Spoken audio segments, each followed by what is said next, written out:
presentation is brought to you by Smoooth Productions. What is going on, party people? It is your boy Smoooth. That is Smoooth with 3 O's. Welcome to another edition of Smoooth Conversations, where the conversations are always smooth. Happy holidays. This show has been on for about 2 weeks. Had my birthday on the 17th of November. Then we had Thanksgiving. I was out in H-Town with the wifey and the family. My brother-in-law, he stay out there along with other cousins as well. And we had such an amazing time celebrating Thanksgiving. Hope that each and every one of y'all enjoyed so far the holiday season. Now it's time for the big dog.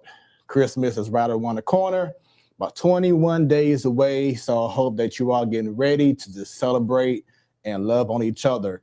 Speaking of love on each other, Smoooth Conversation, that's what this show is all about. So for all the first-time watchers or possibly listeners, this show is all about getting stories told. We always see what people are doing on stage or on TV, on social media when the lights are bright, but we never get their story about where they came from and what they're and how they got to that point and what they're doing now. You never know who's watching, who's listening, who may be inspired, whether they watch this show live or listen live or catch the show later on down the road, that maybe tonight's episode could change someone else's life. Maybe the person who I'm having on this show this evening can inspire and touch someone who's going down a similar path that he's going. And we want to have that story be told on Smoooth Conversations. It's not about being petty. It's not about throwing shade. It's all about showing love and giving flowers. And tonight's show is definitely going to do that. In the meantime, I need everyone right now to go ahead and scan the QR code on the screen. Use them devices. Go ahead and scan it. Make sure y'all show love to any and all things that's under the Smoooth Productions umbrella. Once again, that's Smoooth with 3 O's. You have smooth moments. So y'all need some amazing photography, videography, or some drone services. I got that covered. You have, of course, my sports talk shows that I've been doing. I started the Platform Sports Talk Show Network 9 years ago, and it's branched out to so many amazing things where now I have every first Wednesday of the month, ladies night, and all ladies panel. I call it the best panel of ladies who love sports. Then every last Wednesday of the month, you have the man cave where anything can go down. In between those shows, we have the Platform Sports Talk Show, the main show, where it's a combination of ladies night, man cave, and yours truly as the host holding that down. So make sure y'all support that. Once again, scan the QR code. It's right there, and you'll see all the pages, all the links. Then, of course, my Beat District Radio family, KBDR Beat District Radio. For those listening right now on the website or on the amazing app, y'all heard before me, JD the DJ. That's my dude holding things down. He had his amazing show from 4 to 6, and now yours truly holding things down. I call Thursday nights the smoothest night on KBDR Beat District Radio. I need everyone to go ahead right now to the website, beatdistrictradio.com, or go to the app and just put in KBDR Beat District Radio and download the app right now. Check out the website. So many amazing things. We keep on getting more shows, doing more things for the community. We just got started. We are the only Black-owned radio station, online radio station, hailing from the heart of Ferguson. So make sure y'all go ahead and show us love. We've been doing this thing since March and continue to grow and grow. So support KBDR Beat District Radio. So many things to talk about, man. So many things that, we got going on with Smoooth Conversations. Also, going back to Beat District Radio, if you want to place an ad, or if you want to sponsor one of the many shows that we have on KBDR Beat District Radio, like Smoooth Conversations, or maybe like our teen radio show that we have. We have a comedy podcast. We have other DJ shows on Beat District Radio, go ahead and sponsor, or you want to place an ad, just email KBDR Beat District Radio at info@beatdistrictradio.com. Once again, info@beatdistrictradio.com. Lastly, go on YouTube if you haven't done it already, and just put in Smoooth Conversations, Smoooth with 3 O's. Like, follow, subscribe, click that bell.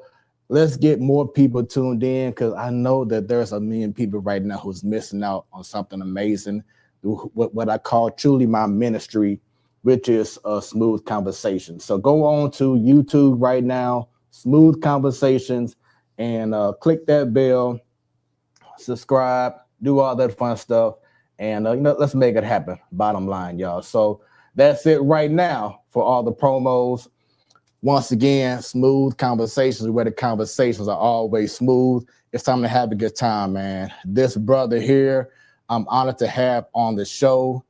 We're going to talk about a few times that we may have met in the past, but this man here is a singer. He is a performer. I've been doing my research. We're going to talk about some things later on, but hails from Madison, Illinois, and he also is doing some stage play, some acting. So he's really doing his thing. He made a name for himself. He's a brand. And for what I've just seen from our past crossing in the past, that this dude is a very down-to-earth, good, humble dude. And I look forward to having an amazing conversation with the one, the only Mookie Toliver. Brother, what's going on, man? What's going on? Appreciate you for having me, man. Man, it is my honor to have you on Smoooth Conversations. Let me give you a handshake, brother. Yes, sir. Good to have you in. He just got in. Now, tell everyone real quick, because I have two cameras. So I have the main cam, and this is your camera right here. So yes. If people leave the comments, questions, stories, whatever it is, and you want to respond back, that camera right there is all yours. Okay. All right. But yeah, so you told me, because you just got here like maybe 5 minutes ago, so we had to get this thing going on strong, but we got on time. We good. But tell me what happened from 5 o'clock to now, real quick. Man, so I got off work at 3:30. After that, I had to go all the way to St. Louis to Central West End. I had to come from Central West End. I had to go all the way to Belleville, Illinois. I had to go from Belleville, Illinois, back to my house in Madison, Illinois. Then I had to go from Madison all the way up here to Wilson. Jesus. Jesus, that is the trip. We talking about gas just already on E after all that. Gas, nerves, because I'm like, I hate being late. I'm just like, I got to get there. And it's very important that you say that, you know what I'm saying? Because, and my wife can tell you that I'm really big on being on time. You know what I'm saying? That was something that was taught to me from my granddad, you know what I'm saying, years ago, God rest his soul. But he was always saying, if you're on time, you're late. Yeah. You know what I'm saying? Always make sure that no matter what you do, make sure that you are there in enough time. So in case something was to go down, you have time to go back and, maybe to turn off my phone. See, I'm being bad. But no, but you'll never know what happens. You know what I'm saying? Life. So for those who don't know about me, I am a professional DJ, MC. As you see on the slides, I have multiple podcasts and everything like that.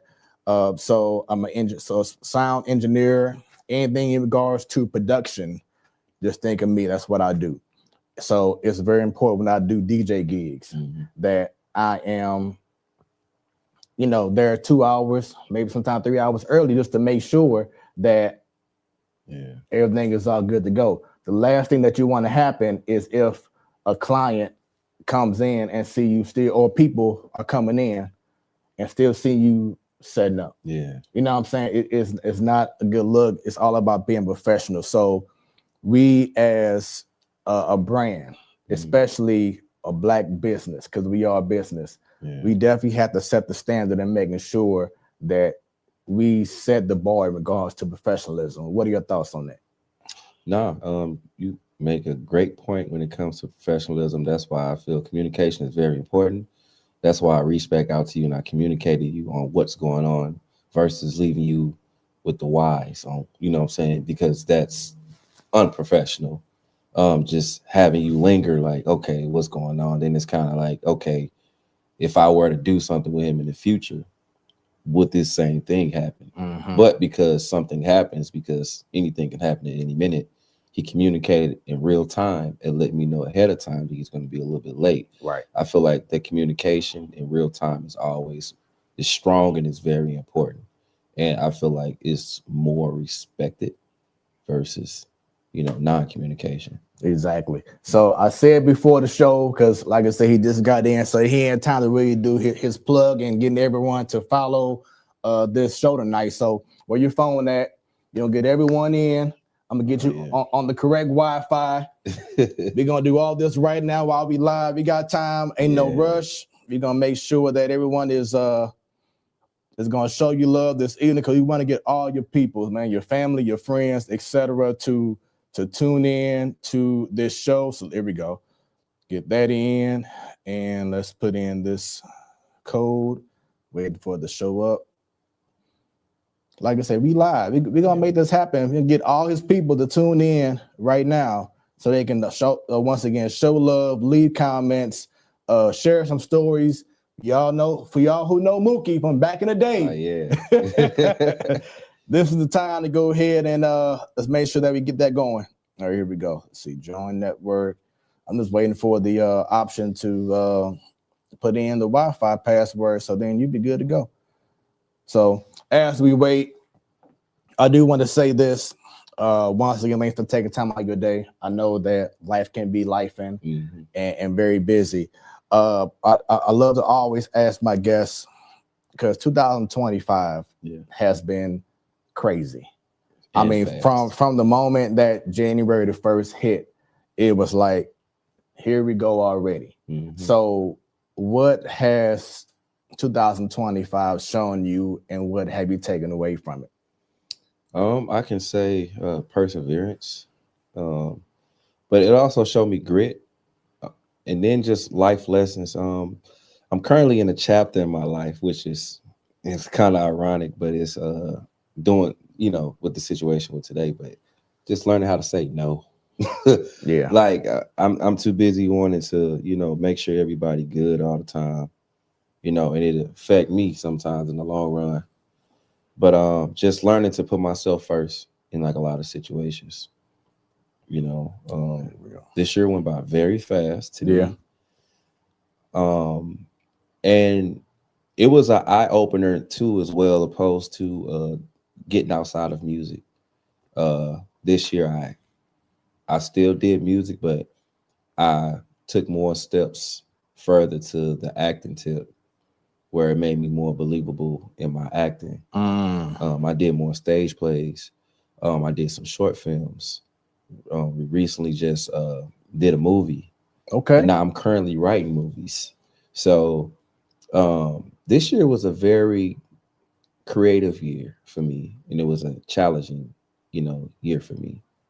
So I can't say it was bittersweet. So this is your first ever movie, or have you done previous ones before? So I done a movie approximately 12 years ago. I did my first movie with Block DVD.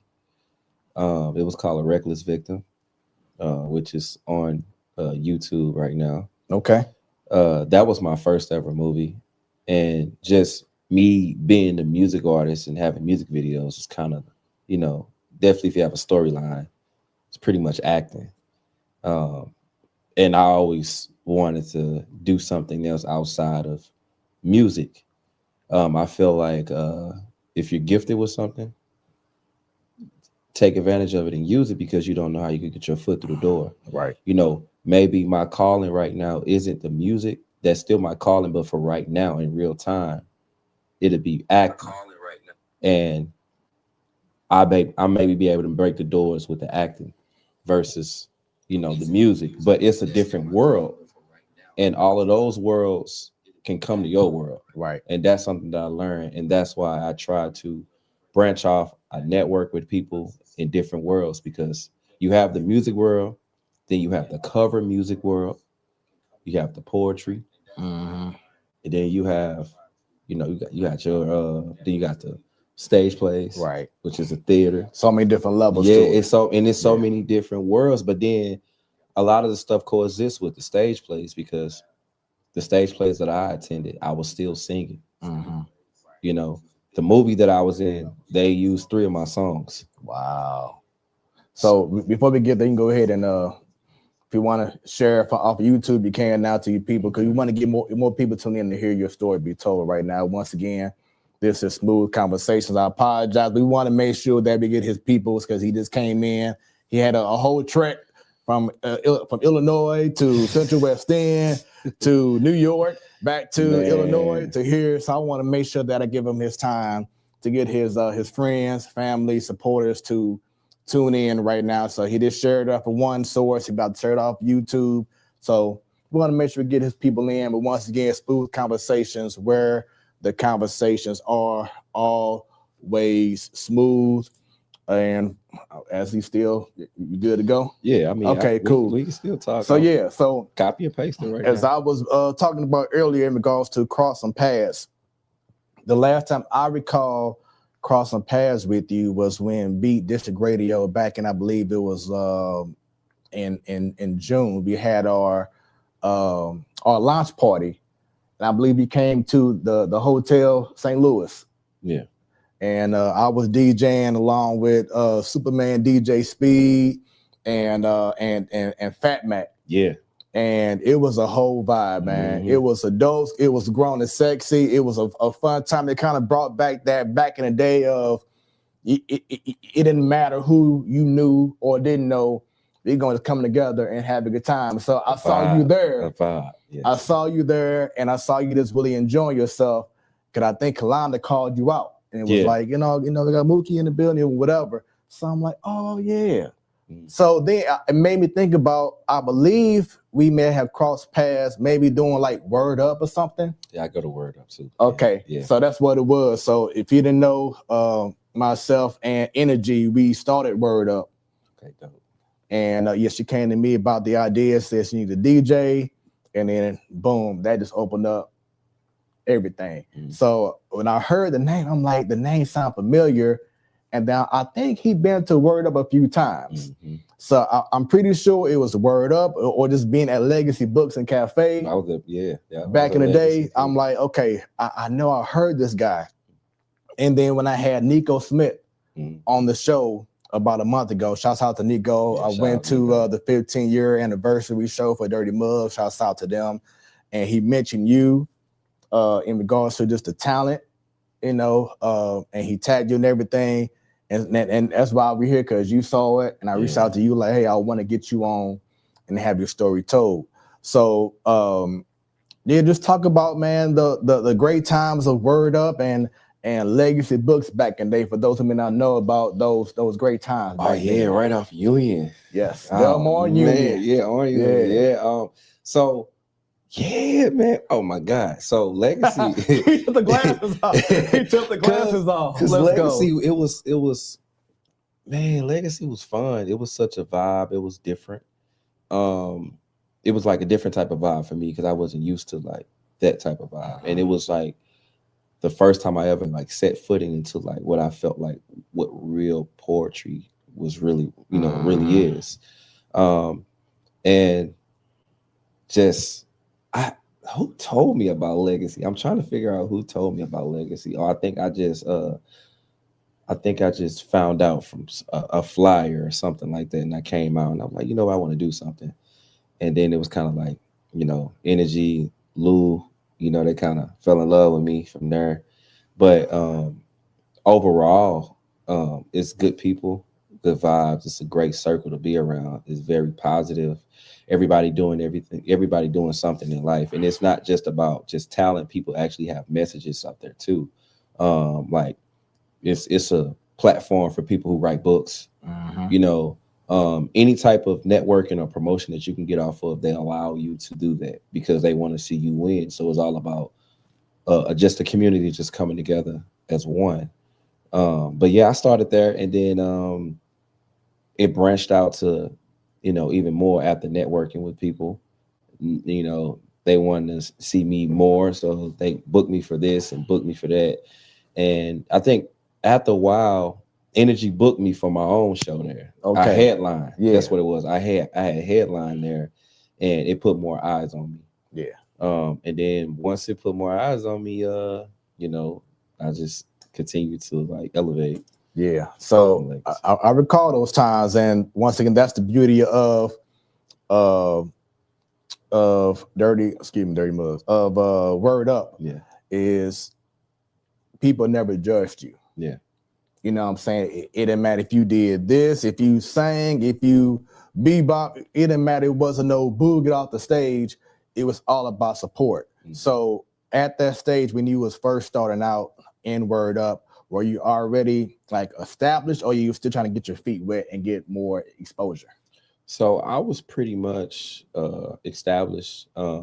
Before that time, I had, shout out to Zeus Rebel, aka Rucker Puff. Yeah. I went on numerous of tours with Zeus. Okay. And I believe I went out of town with him, Murphy Lee, and Keywine, and then I went out of town again with him and Jibbs. I did a hair expo in Iowa. I was already pretty much doing my thing, but it was just more about getting more involved and putting my face with the name. Mm-hmm. Because a lot of people heard my name, but they don't know the face. And just going to a different area and a different environment, because people say St. Louis small, it's still big. It is. Definitely, if you're trying to pursue something, it's big because everybody still don't know who you are. Mm-hmm. So yeah, you may have this internet credit, but at the same time, people are visual. Some people, they may not know that you do music. Mm-hmm. They just probably like you for your they just like your personality and like who you are, you know. So when you do go out and they're like, oh, hold on, you my friend. I didn't know you did this. Mm-hmm. I just always seen you, and I just felt like you was a nice person. So I just supported whatever that you were saying, but I didn't dig too deep in it. And then some people, when they actually see you in person, they become believers. There's been plenty of times where it was people who knew I did music, but they didn't dig too deep into it. You know, it was kind of one of, oh yeah, he sang whatever. But then when they seen me for the first time live, they was like, yo, I'm a believer now. They was like, I just knew you did music, but I didn't know it was like this. Yeah. You know, and yeah, so I don't know, I just wanted to spread my wings more. I love it. So we got the comments coming in from YouTube at Mystic Marie 92 with a heart showing love. Then someone who I've had on the show, it was a very amazing conversation, very touching. He opened up as well. My boy Accurate, he says, Mook, my brother, keep shining. Yes, sir. Good to have you tuned in. Accurate, man. Appreciate you, brother. Once again, one of the amazing shows, conversations that I've had since I started this show back in July of last year, where my first guest was Guy Torrey, and this show has just been amazing ever since then. Congratulations. Well, thank you, man. With that being said, you know, we both got glasses. We got to go ahead and have a toast, man, to two brothers doing amazing things, yes, sir. Doing it with the passion and with love, man. Let's continue to lead the way and inspire more people to just keep on doing positive things, man. So, yes, sir. Get it in. Ain't nothing wrong with some honey whiskey, baby. A lot of good conversation going on. He says, yes, sir. So, yeah, once again, appreciate the love. I need everyone right now to like, to share, and let everyone else know, hey, Mookie Toliver is on Smoooth Conversations, and we're going to have a straight conversation. This is not an interview style at all. It's just two grown people chopping it up. It is in front of a mic and some lights and a camera as well. So we're going to just have a good time with it and just really talk life and talk about from the past to the present and, of course, to the future. So that's what this show is all about. But going back, man, you mentioned doing stuff with Rucker Puff, Murphy Lee, you know, the whole nine, man. So I've always had some amazing guests, artists, etc., who's been on the show.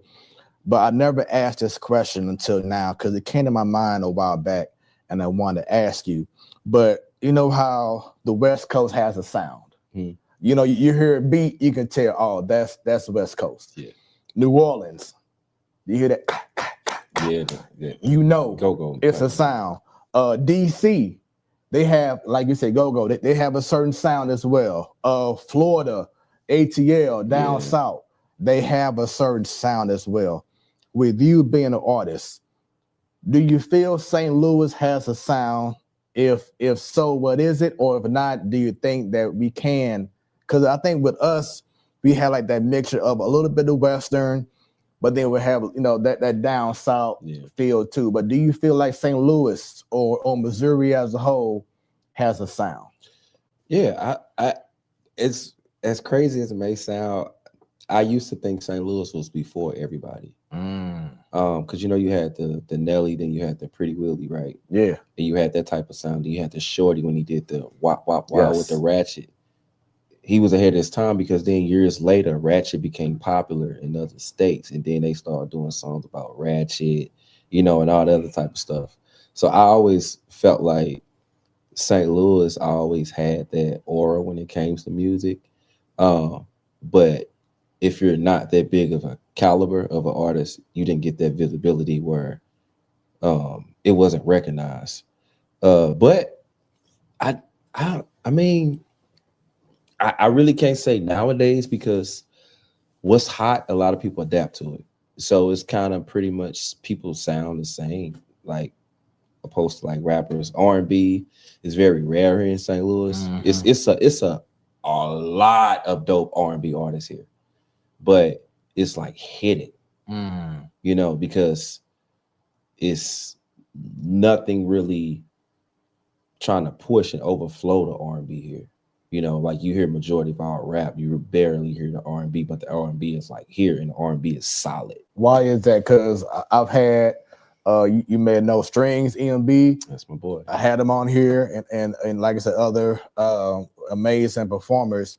But why do you feel that genre is not gaining steam? Like, and this is no shade at all, but like the Stacey Reds, you know what I'm saying? How come the R&B scene is not getting more love? The generation different. I just feel like the generation, like you know, as the years, as life progressed, the generation is like the love left.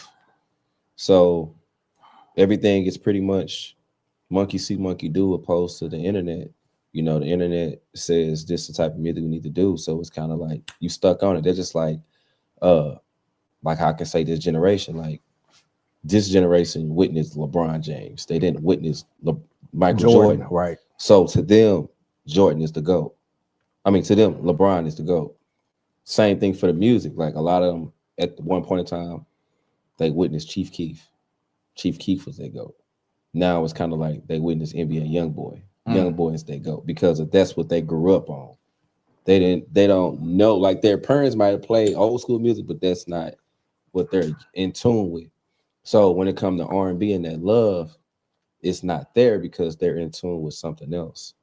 So to them, it's kind of like it's not really what it is. It's kind of semi-lame. You know what I'm saying? It's like they call it being simp. You know what I'm saying? Nobody want to be a simp.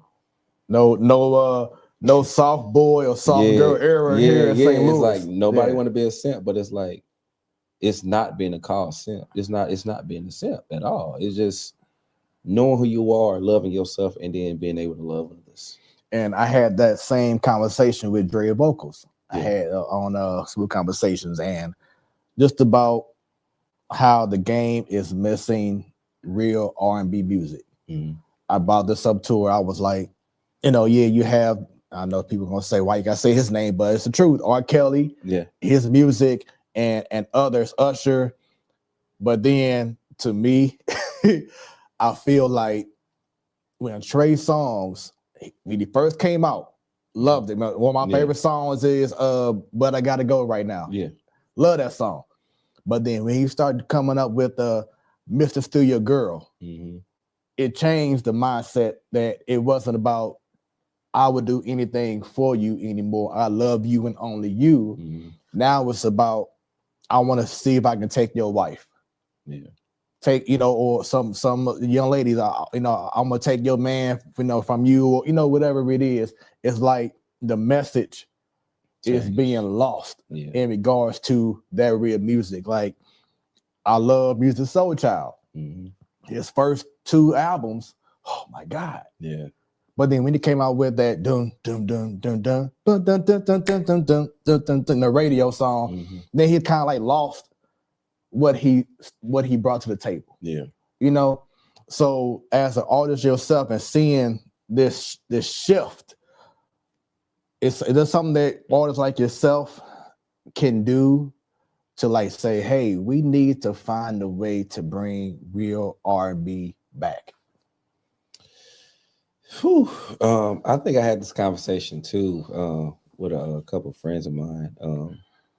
But my logic was basically like all the real R&B singers, everybody just dropped, but it's like everybody don't drop at the same time. Like it's just a select of people like, hey, look, Tank, Genuine, Tyrese, right? Hey, Case, Joe, look, this was gonna happen. I need all y'all 3 to drop this year, but y'all dropping months apart. You know what I'm saying? Just to spread that love. Hey, next year, hey, Keisha Cole, hey, Mary J. Blige, you know, I need y'all to drop y'all album. But I don't know, it's just times is different. The internet is like very corruptive. Man. So in these TV shows, people so glued into it. So how TV shows and how celebrity status is, people are in tune with that, and some people believe that it's the way to live your life. So you know, so it tears apart whatever we have going on. Definitely with the love, definitely with the music. The attention span is not as broad as it used to be. You do a regular 4-minute song, man, it's too long. Right. You know, people used to 2-minute songs now. There's no more talking on a song at the beginning. Man, you know, talking through songs. Dude, as you said, I thought about interludes. Remember how they had interludes, and you know, you had the rain pouring down and someone talking, you know, a girl talking to the guy, and then whatever, and then a song came on right after that. The story. Yeah, and that goes back to the internet. They see video footage of this reality show, and this girl leave him. He like, forget her. He not fighting for her. So therefore, it's like, okay, well, I ain't got to fight for her. Forget her, on to the next. Which I get it to a certain extent, but at the same time, it's like, hey, if you love her, just fight for her. You ain't got to try to be tough because of this person standing right here. You know, because behind closed doors, that's who you really want to be with. Right. Go for what you believe with. Go for what you believe in. It's a lot of people, some people, I don't want to say a lot of people, some people. Yeah. They seek validation from the internet. That's all that it is. The internet is like a competition. It's like a online prom. People want to be the best dressed. People want to have they want to eat at the best restaurants. You know, they want to have the best lifestyle. They want to seem so perfect when life is all about ups and downs. So people are very visual. So when people see that, that's what they are in tuned in and believing. Definitely as you are younger and you grow older. So that's why I feel like the music lacked, because the love lacked due to seeing controversy, which sells now. You know, we don't have none of the good TV shows anymore. We don't have a Parenthood. We don't have a Fresh Prince. We don't have none of those shows. Family Matters that had real dads that disciplined and was like showing the kids love. We don't have those type of shows anymore. All the shows we have is controversy. Oh, we got to fight. Oh, this person got to fight. Oh, this got. So it's like, I see this stuff every day because I watch certain skits and I like the storylines. But then when you do have a couple who's in tune with each other mentally, physically, and emotionally, and because they're not arguing, people are like, oh, this storyline boring. Oh, come up with somewhere his ex come in out of nowhere. Like people like the toxic stuff now. Right. Toxicity is selling like, because it's entertaining, and then when that's really like, that's bad energy. Right. So it's like people like bad energy, and when you indulge into that, you give that bad energy to other people. And then now you talking on the phone to them, tell them about all that. Now they digging into that. Now they indulging into that negative energy, and it just keep going on and on. Where it's like there's no love because no, I want some toxic stuff. Oh yeah, he treat me right, but it's boring. I want some excitement. Punch me in the face. I'm so glad you said that, Curse man. me out. I had a conversation when I was in Houston with one of my cousins, and it was like a planned conversation, but it was just one conversation that you just, if you feel like in your spirit, you had to go ahead and have, because, and she's like 20 years younger than me. Mm-hmm. So, you know, she's still learning, you know what I'm saying?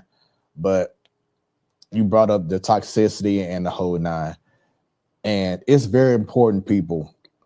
I hope that you're watching, listening, and taking this all in, but especially when it comes to prayer and what you want in life. Mm-hmm. For a lady, you can easily say, oh yes, Lord, please bless it with a man who has good looks and has a great body and has money. Mm-hmm. And then that's it. So all of a sudden, you get that.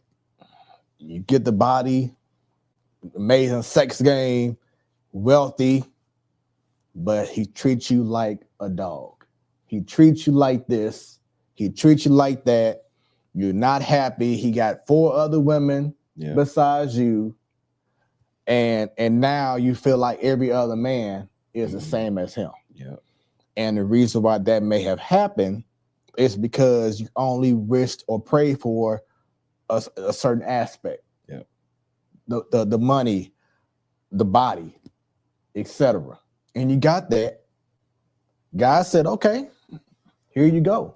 Yeah. So we have to make sure that when we're praying for certain things that we want in life, that you don't just mention the exterior, but someone who's going to treat you like the person you deserve to be treated. Mm-hmm. Loyal. Yeah. You know what I'm saying? A best friend, someone that you can live your life until your last breath. That's what we're missing. So they prayed for the expectations. Exactly. They didn't pray for what they really needed. Exactly. And the thing about it is, when people actually get what they really need, they get uncomfortable. Exactly. Oh, wait a minute. Oh, it don't feel right. Oh, yeah, because they don't know how to deal with it. It's like, dang, this person too good to me. Something not right. So they go try to find something, you know, and they go try to find something where you feel like it's something not right. And that's what's going to draw the clash. And then you have something good. It's something good. It's like, I ain't got time for all of this stuff. Exactly. We're going to have this conversation. And then we can have it one more time. But after that, it's like, I can't keep having this conversation. I'm not for all of this. You know? And then you got Keisha Cole saying, I should have cheated. You know what I'm saying? So we just have to start being mindful of how we act nowadays in life, because life is too short, man. And as I asked you earlier about 2025, I mean, who would have thought that we would have had a tornado in the middle of the city? Yeah, that was tragic. Where it never hit in like 50 some years. Mm-hmm. Actually, this neighborhood got affected by a tornado. My house, now it wasn't as bad as other houses, but a tornado came through this house and 2 other houses down the line. A tornado came right between my house, barely brushed it, but still got a little effect, but wiped out the 2 houses next door to me. Like the house next door, you can tell that it's being rebuilt from the ground up. You know what I'm saying? So people need to appreciate life. Stop worrying about or focus on the toxicity. Mm-hmm. We know it looks good on TV and it'll bring ratings, which is a whole nother story, because you're putting out bad vibes or a bad mindset into people's, you know what I'm saying? Because now they're thinking, oh, well, if I do this, that, you know, whatever. Now look at what's going on with Candy and Todd. Yeah. You know, you constantly see this toxicity going on, and then you get on Shade Room and you see this and see that. I knew it, or I didn't want them. It's just too much negativity in the world. And the thing about it, some people, they love it. They love it. Like they embrace it. They embrace it and think that it's so cute. You know what I'm saying? They think that they got the one up on the person when really it's like, no, you making yourself look like a clown.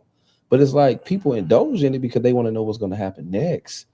But then you do have some people who are on the same type of time. Like, I love it. I love her for that. I love him for that because I act the same way. But it's like you act the same way because some of the music told you to act that way. Some of these TV shows told you to act that way. Some of these movies told you to act that way. So you felt like, well, because it was in a movie, he still had a good outcome because he still had both girls. Even though he slapped her, she still stayed. And he still went to go lay with the other girl. You know what? I'm going to do that too. You know what I'm saying? And going back to the music tip, I think it was like last month they announced like for the first time in God knows how long, it was no R&B, I mean, there was no hip hop song that was like in Billboard Top 40 or whatever it was. Why do you feel, and you probably already said it earlier, but I just want to get that clarity from you, but what's going on in the state of music, especially with hip hop? Because for me, you think about hip hop, it's always about stories told, but looks like it's getting lost in the sauce when it turns out to be about always beefing. Or always talking about money and drugs, you know, whatever it is, the art of hip hop is losing its way. What are your thoughts on that? It seemed like hip hop became, I'm trying to press this brother. So it's like, I want to let this brother know I have more guns than him. I want to let this brother know I have more money than him. I want to let this brother know I can get more girls than him, or I can get his girl. But it's like, if you got all this stuff, just get your own girl. Why you got to come over to what I got going on? Like, why you want to turn me down when I'm still trying to climb up just like how you trying to climb up? But yeah, it's just really tarnished, man. It's tarnished because it's just the ego thing. I feel like hip hop is an ego thing. You got a couple rappers beefing right now. People just calling people out. I don't know, man. It's sad. Then you have rappers really not doing songs on R&B singers no more. Right. Want me to tell you why? Because they on auto-tune, so they singing themselves. You know what I'm saying? What I'm saying? You got AI. Oh man, talk about that. Cause I saw a little bit of the interview, but the lady said, I mean, is this there? I think Tank said that yes, AI is another obstacle now. It's competition for these artists because you can just get right behind a computer or whatever and make up something and tell it what to do. AI is like another self-checkout line. You're taking away somebody's job. Like, I get that you like, okay, this is a shortcut, because you thinking of something like a continuous improvement thing, right? So you're like, oh, this is a shortcut. Let's do the self-checkout line. So you don't have to worry about employees, but it's like, I mean, economy is terrible right now. People need jobs. Everything's rising right now, but you have self-checkout lines you take away from the person who need it. Just like music, you have people who thrive off music, people who want to make it, but then you have an invisible person, that's doing the same stuff that this person doing, the same quality, the same type of style, sound, and everything. And it's like, whoa, this person getting more shine than me. I get the bank loan. I get the bank loan with all the promotion and stuff, but it's a slap in the face because it's kind of like, you know what? Enough of y'all. Forget y'all. Now it's like I have somebody who I can completely control, who don't talk back to me. Right. I know it's not going to be late for anything. You know what I'm saying? It's just some person, because it's me. You know what I'm saying? I just can orchestrate everything and just sit behind the computer and just make money off of something. And I'm barely doing work. I'm writing a song and telling them how to sing it. Talk about your thoughts, your mindset in regards to like this microwave society where this generation now doesn't really know how to really work hard and push themselves and take criticism. They're so spoon fed, they're so spoiled, and then they don't realize how it can be an amazing feeling when you just put in the work, go the extra mile, and see that reward. And that's the thing too. Times change opposed to like disciplining. children. You can't discipline your children anymore. Mm. And I feel like you used to discipline out of love because it was a strict environment where it was, I'm doing this because I'm trying to steer you in the right direction. Where it's like now, because a person doesn't get disciplined, they feel like they can do whatever they want. So therefore, they feel like they don't have to work. They don't have to do this. They don't have to do that. And then what you were saying earlier is like you try to tell somebody something about giving advice or having your opinion. Now you hating. I'm not hating, you know. So some people take that in perception as you're hating. It's like, no, like if you tell me, hey, look, I don't feel like driving today. I'm like, all right, well, that's cool. You ain't got to drive. It ain't, you know, like you don't have to drive. You don't like driving anyway. Oh, what you mean I don't like driving? But you hate on me because I don't like driving? No, I just said you don't like driving. That's all. You told me that before. I'm not hating on you. I'm just saying you don't like driving.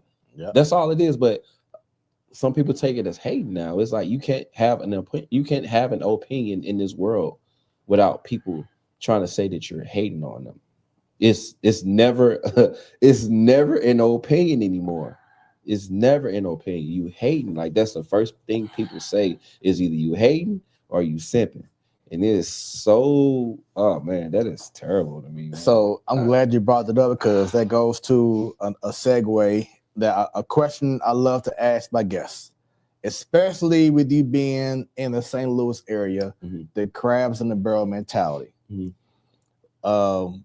Because they always say St. Louis don't support each other, or like you said, there's the hate, and they see someone coming up, you trying to find a way to block them.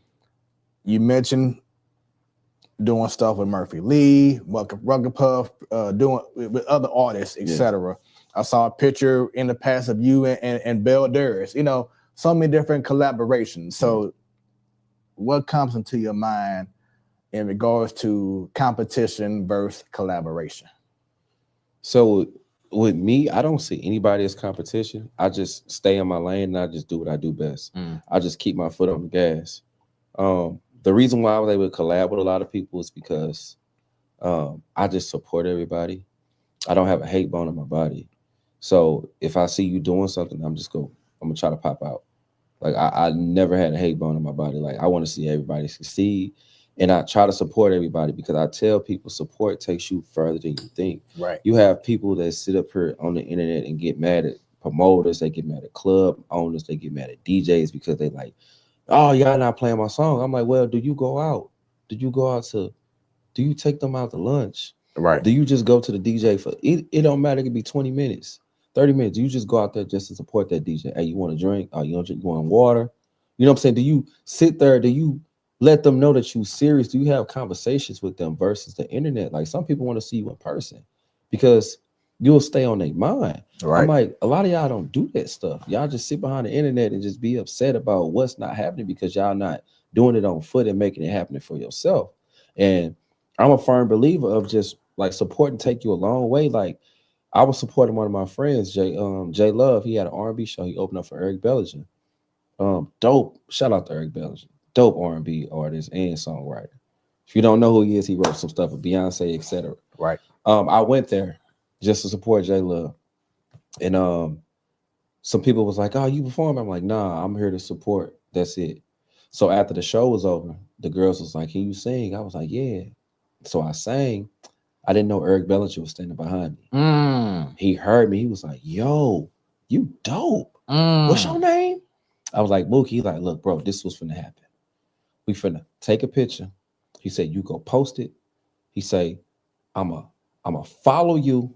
No, he said, you go post it, mention me in it, you know what I'm saying, stuff on Instagram. And he said, DM me all your music information. He say, I'm gonna like it, I'm gonna comment, and I'm gonna follow you back, and I'm gonna hit you back on the DM. And it happened. And it happened. Everything that he said happened. You know what I'm saying? I was like, dang. And we was, you know, we cool. You know what I'm saying? And it was like he had like a music competition with like singers. They hit me up like, yo, Mook, what's up? You want to get into this? I'm like, oh, yeah. And then I was able to reach out to him like, yo, I have these scam record labels trying to hit me up. Is this real? He's like, nah. You know what I'm saying? Then there was another time I went to support, shout out to, and God rest his soul, DJ Lonnie B. But his son, Killer B, is like a brother to me. And I went out to support him. He had a DJ the after party for Drew Hill at the Climax when it was called the Climax. And I was there just to support Killer B. And I had the microphone, I was singing. And I didn't know Drew Hill was gonna be there. Wow. So and guess what? What's up? Drew Hill is my favorite band. That's dope. Drew Hill is my favorite. And I love Boyz II Men, I love Jodeci, but when it comes to Drew Hill, just for me, that's my group. So I'm just excited to hear what you're gonna tell me. So happened. So it was like, but first it was kind of like a little clash a little bit because I was on the microphone, and then when I seen them walk in, I started singing every other word. I didn't want to sing their song completely. Yeah. So one of the guys came to me, was like, "Yo, if you go sing God's song, sing it right." Yeah. And I was just like, "Yo," because he didn't say it like that. He kind of cursed and stuff. So I kind of went to him, was like, "Yo, celebrity or not, you ain't finna disrespect me as a man." I was like, "So that was someone from Drew Hill, or okay. that was a member from Drew Hill." Wow. Okay. And I was like, "Yo, celebrity or not, you're not finna disrespect me as a man. What I was doing was respecting y'all by not oversinging your song." Yeah. You know, he was just like, "Yeah, man, whatever." So in the midst of all of that, they was performing. He looked at me, "Come on." I was able to bless the stage with Drew Hill. What? I sang "I Love You" and I sung "Beauty Is Her Name." And then the highlight of the night was Cisco himself gave me the microphone and I sung "Incomplete." What? And I was, and just by me supporting Killer B, not knowing what's going on, but that's why I try to tell people, I'm like, don't go to support looking for something, but just go just because that's what's in you, because you'll want people to support you back. That's crazy. That's amazing. Yeah. That's amazing. Oh, wow. Yeah. That is amazing, y'all. Once again, this is Smoooth Conversations, where the conversations are always smooth. I am Smooth with 3 O's. I have special guest, Mookie Toliver. There we go. We here just chatting up, man. Not an interview style at all. We're just two grown people having a conversation just in front of lights, camera, and the mic, and making things happen. Leave comments. Continue to share, spread the word about this amazing conversation. And you just never know. Maybe someone who's maybe going down a similar path as Mookie, who may be inspired by what he's saying. So this is the show that's going to make that happen. So spread the word, get them likes, get them shares going. Scan the QR code on the top right of your screen and connect with yours truly and make things happen. But yeah, so that's crazy. Yeah. I wanted to, because we always spend an hour talking about everything else, but I do want to get back to all the way in the beginning. And St. Louis question, but you said, you said Madison, but what high school did you go to? Went to Madison High School. Okay. Yeah. Okay. And I want to make sure, because I recall when I was playing basketball for my old grade school, we used to have a lot of games in Madison. So when I saw that you came from Madison, I'm like, oh, I remember playing a lot of games out in Madison. Yeah. I think y'all had what, green? Is that right? Yep, green. Okay. Green, white. Yeah, green and white. So yeah, I went for elementary, nursery, all the way into high school. I played for Gateway Christian High School. Okay. And Madison, it was one of the schools that we always played during that time. So I vividly remember Madison. But for those who may not know about Madison, what's some good takeaways that people should know about Madison, Illinois? I mean, Madison, Illinois is a small town. One thing I can say about people from Madison, Illinois, that we stick together when our back are against the wall and when other people try to come and tarnish what we have going on. But it's a survival thing. It's a hood, just like how it's how any other hood is. And it's diverse slightly. But yeah, it's quiet, most definitely. Definitely as we got older. But back then it was kind of like the place to be, where everybody wanted to be in Madison. Growing up, I disliked the fact that we didn't have a football team. But since COVID happened, we was able to get the funding. Now the high school has a football team. Now they having football games there and also have the track. So shout out to Madison, Illinois. But yeah, Madison cool, man. I've been in Madison my whole life, man. Nice. And I love it. Okay, so he don't know about this, or maybe there's some research on some previous shows, but smooth moments. And I had to ask about this here because grew up in Madison, talking about this person right here.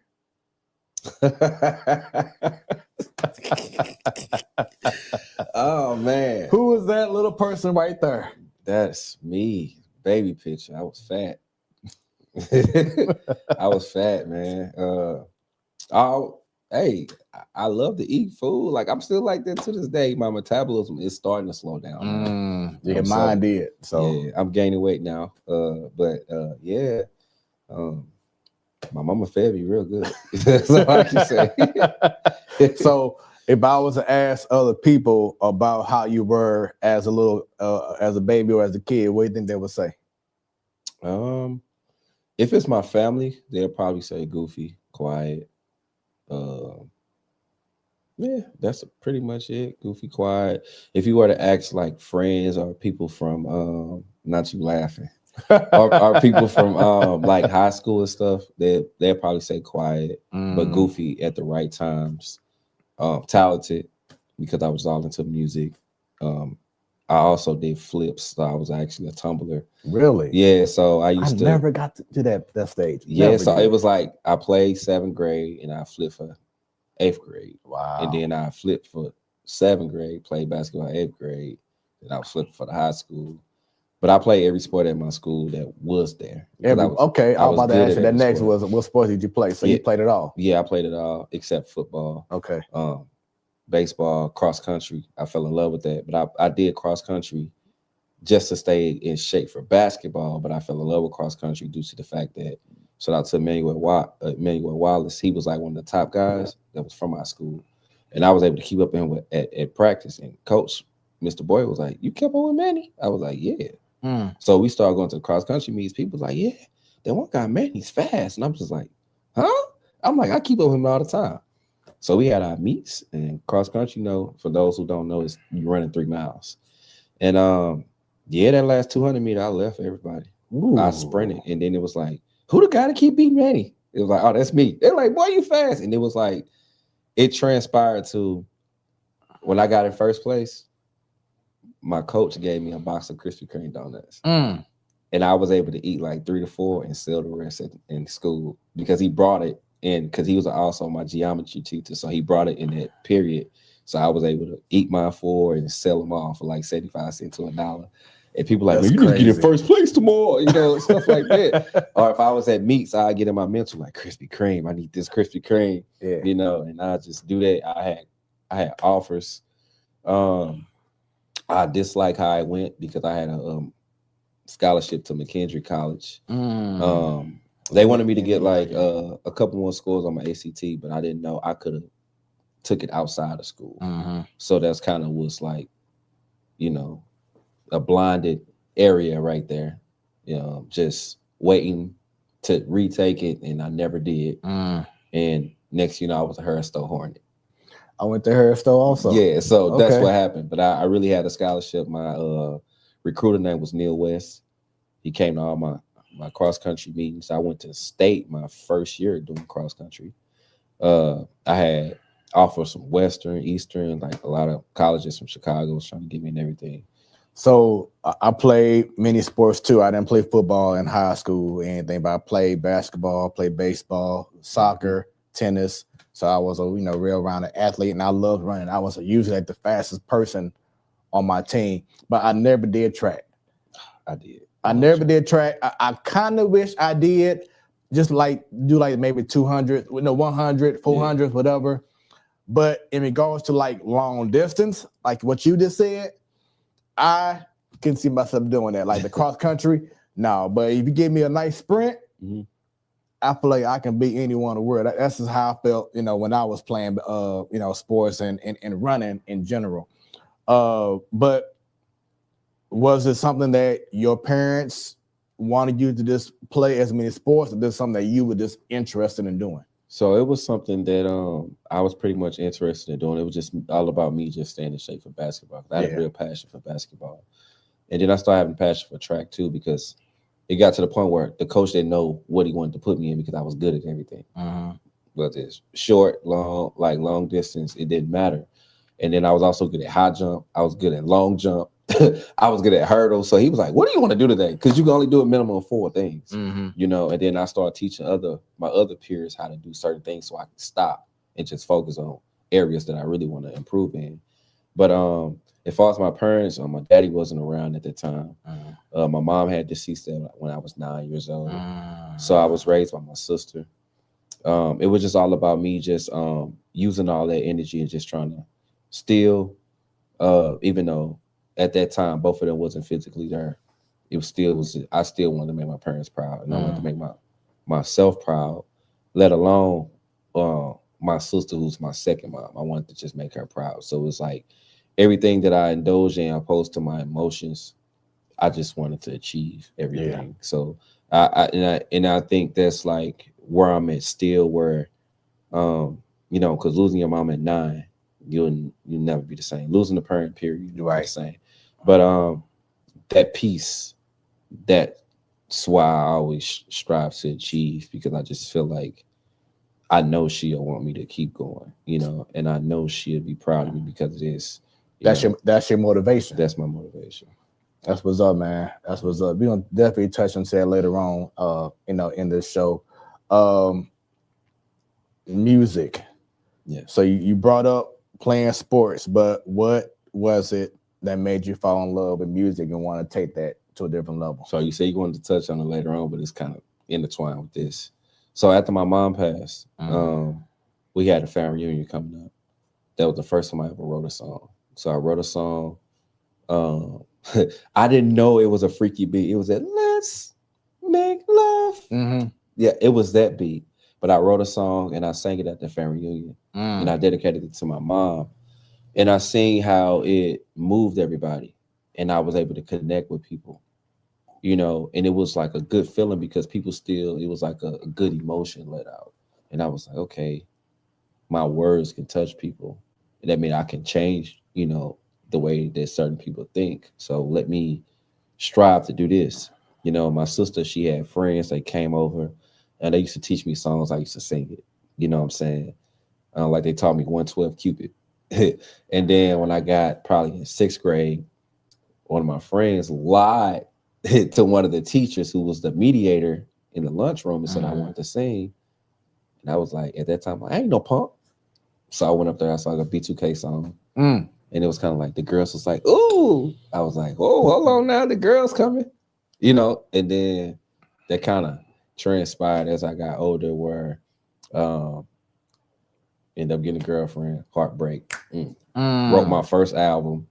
And that's crazy because it's like you always hear that same story with R&B artists, is that it takes heartbreak or adversity to all of a sudden bring out the best in you. Why do you feel like it has to be not toxicity, but a heartbreak to bring out a certain talent in you? Because sometimes what you say or how you express yourself, you don't get through people. Yeah.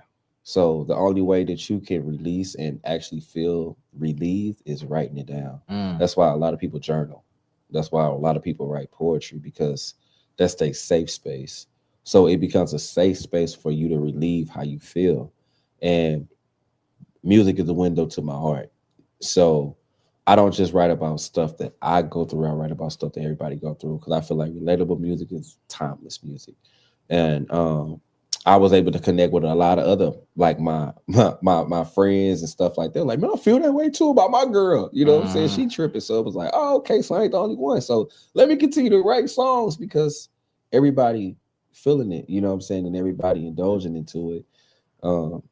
Yeah, so that's kind of like where that goes. And then as time went by, my sister and I have different dads. I went to her dad's house, and it was in Centerville, Illinois. And they told me about this spot called the Village Theater. Shout out to Miss Fisher. She had the Village Theater. It was a place where it was a showcase. They did it every 2 weeks, and they displayed it on TV in the East St. Louis, Cahokia, like that type of area. So I went out to auditions, and then she said, yeah, you can, so you made it. I'm like, cool. So the show was on a Friday. It was packed. I sang my song. I had shout out to my boy, my engineer Steve. We had a song called "Shorty Like 5 for 5." That was like the hood classic. I had sampled Luther Vandross. I said, "One look in your eye." I had that beat. Yeah. And "Shorty Like 5 for 5." And I performed that. And this before I knew that I didn't know it was on television. Next, you know, I'm getting phone calls and people like, "You on TV right now?" I'm like, "What are you talking about?" Even my dad called. Like, "Yeah, son, I see you on TV." I'm like, "What are you talking about?" I was walking through the mall. People like, "I saw you on TV yesterday." I'm like, "What are you talking about?" You know, and then it was the Village Theater. So I started going there more, and it kept giving me more of the visibility. It started giving me more of the notoriety where it was like, okay, cool. And then I built a relationship with Miss Fisher. And then, you know, they had community events. "Hey, I want you on this community event." And then that kind of flourished me out, and I started spreading out even more to the point where now we're not on MySpace anymore. We transitioned over to Facebook. Tag a singer, Mookie Toliver. He's really good. Yes, You know, he did say MySpace, y'all. yeah. But see, let me tell you about MySpace. Yeah. If my people's who 30 and up, if you guys remember P. Diddy making a band. Oh Lord, P. Diddy. But he on topic right now. I know he's on topic. I got you. Yeah. But P. Diddy's making the band. They had a vocal coach named Uncle Ra. I used to talk to him all the time on MySpace. Yeah. And then the guy Keon, who makes Swag and Surf Beat, he followed me on there. He messaged me, gave me his number. He was trying to send me a beat. He thought I was signed. Yeah, like I had literally celebrities I was chopping it up with, and this was like 2007, 2009. I had record deals. I had record labels I was shopping at. I had one call me and decline me before I had a show. I literally had to go up in 3 minutes. And they called me, was like, "Yeah, you know what we look." I was boo-hooing, but I'm like, you know what? Let me go up here and do this show. You know, but yeah, I accomplished a lot. I just don't speak about it until like I get asked on interviews and people learn, like, "I didn't know you did all this stuff. I didn't know you accomplished all this stuff." It's nothing to brag about because it's still so much stuff I got to do. The job is not done. So the job's not done. So going back to you know, you was being taught how to sing this song. Were you pretty much self-taught, or did you have to, you know, like, did you go to music class or school, whatever? So at my school, we had one choir class. It was only one semester. They got rid of it. Wow. Yeah, it was like, whoa, what's going on? But everything was self-taught. Everything was self-taught, opposed to my music. But as I got older, like my engineer Steve, my boy, he was just like, "Look, I ain't no singer. You gotta." He was like, and we've been jamming. This was my partner in crime, and we've been jamming since we was 14. You know, you know, I'm now I'm 18, 19. He like, "You gotta find somebody who can sing because they gonna help you elevate." Yeah. He like, "I could only do so much." And then that's when I ran across Timothy McGisty. That's my dude. Yeah. Yeah. So I ran across him. I first met him at Cicero's. Okay. He was playing the guitar. And I'm just like, okay, dude, kind of cold. So real quick, funny story. Yeah. Well, not funny story, but a cool story is that's how we met was when we first started Word Up. We had our first couple of shows was at the Delmar Loop. Yeah. It was called, oh my God, tip of the tongue right now, Cabana at the Loop. Okay. You know where, what's the name of the restaurant that just closed down, but it was right there on the corner. In the Loop? Yeah. My goodness, what is the name of the restaurant?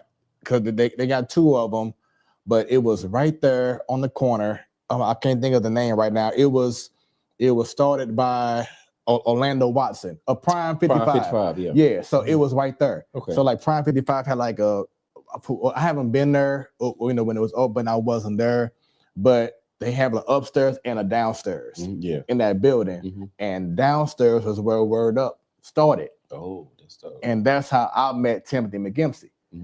And I'm like, who this dude? You know, look like he like John B type. Yeah. But he just came in. He had the hair and everything. Yeah, like, beard, you know. Yeah. But he just came in doing this thing and just was killing it.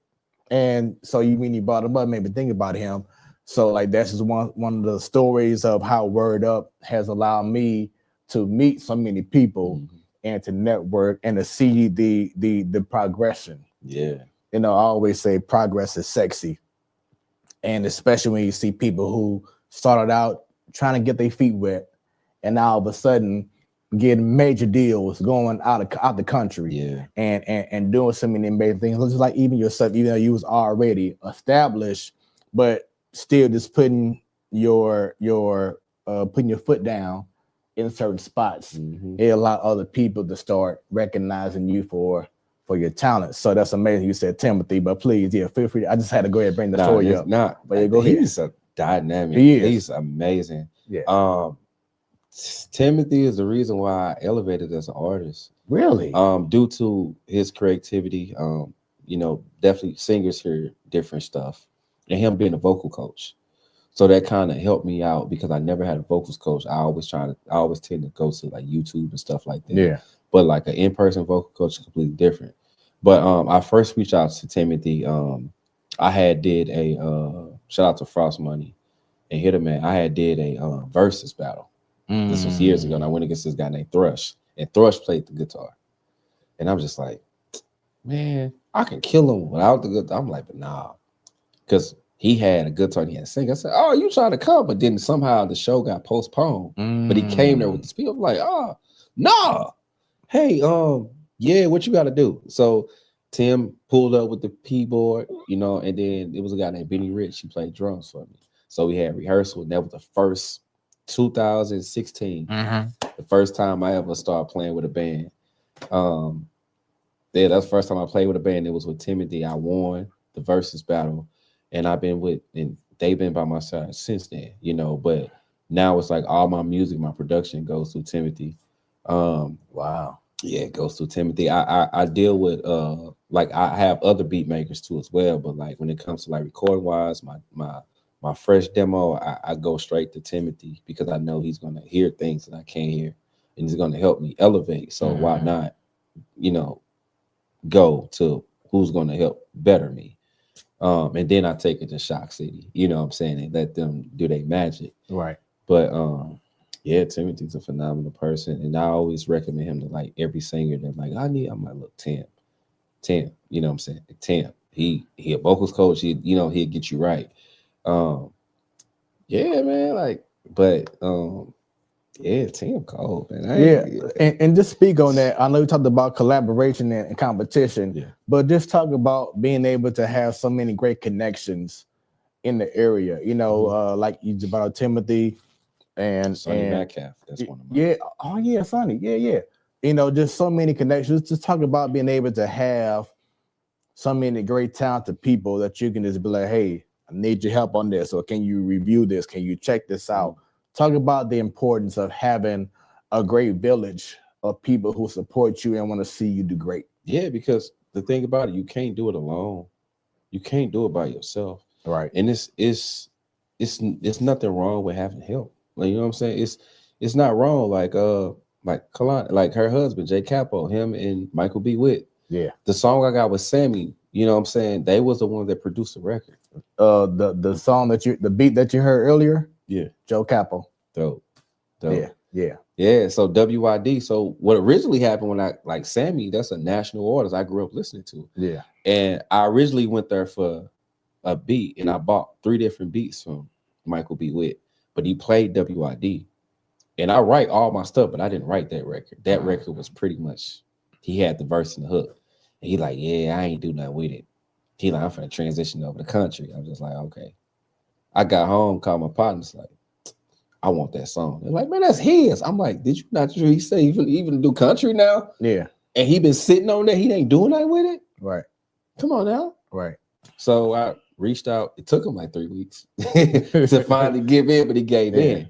You know, so I was able to, you know, have that blessing to, you know, somebody who I looked up to as a music peer, Sammy. I was able to do stuff with him. So I built a relationship. Now that was kind of like my industry breaker. And then after that came the record with Dondria, who was signed with So Def.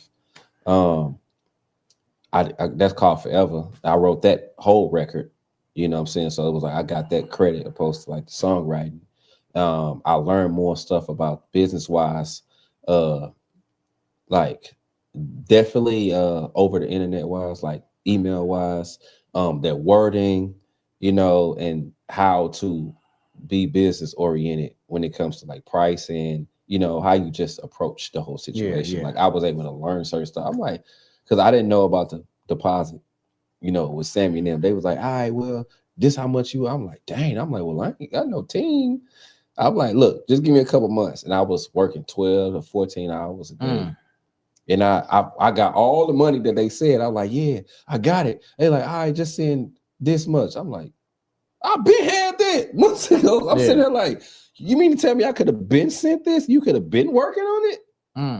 I didn't know that because I didn't have nobody around me to tell me. You know what I'm saying? And it's difficult because you got to learn people. You got to get people you got to trust. So you got to build that trust with people, But yeah, I was able to get business oriented, just being around people. And then like Sonny Metcalf, I was able to meet Sonny Metcalf. I did an NAACP show out in Springfield, Missouri. That's why I bumped into Sonny Metcalf at. And then after that, me and Sonny Metcalf been close since then. I helped them mentor the youth at Demetrius Johnson Center. Man, I haven't seen Sonny Metcalf in years. So let me explain something here. I used to be in the band, and I'm a drummer. I just drum for my church now. Okay. Shouts out to Washington Metropolitan A&B Zion, the best church out here in the loop. But we did things with Sonny Metcalf. We did shows with him. So, as soon as you hear the name, I'm like, wait a minute, that name sounds so familiar. You know so many people. Yeah. So, I mean, I'm pretty sure a lot of people that I've more than likely some way, somehow, cross paths. So I just know about being in that music game. You brought up Sammy, Dondria, and I know there's been a slew of other people who you have met. Yeah. What's been your mindset when you're like, wait a minute, Sammy wants to do this for me, or this person wants to do this for me? People that you always hear on the radio or see on TV, now you're collabing and doing things with them. What's your mindset when you realize that they want to do something with you, and then when you actually do something with them? My mindset with that, I can pretty much say is it's like job well done.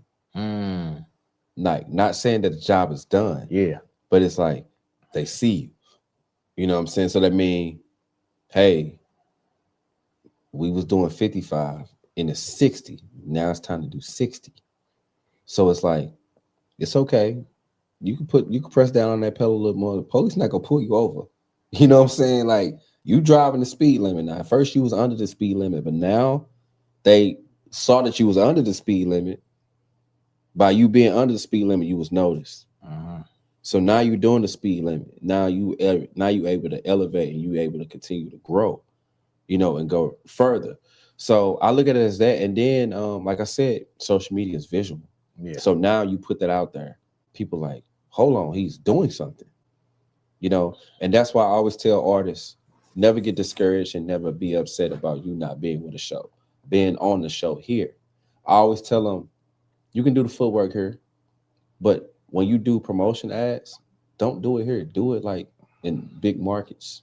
And I said, always market like 3 to 4 places that you never step foot in, because those are going to be the places that see you. Those will be people that will reach out. You know what I'm saying? I also tell artists this all the time. You can always hashtag an open mic in Memphis, hashtag open mic in Texas, hashtag open mic in Toledo, open mic in LA. I said, you go to all them open mics, hell, call it your tour. People don't know because they visual. They just see you in a different venue taking pictures with different people. And that's what's going to make them believers. And they're going to be like, you know what? Now people going to wonder, how much you charge for a feature, bro?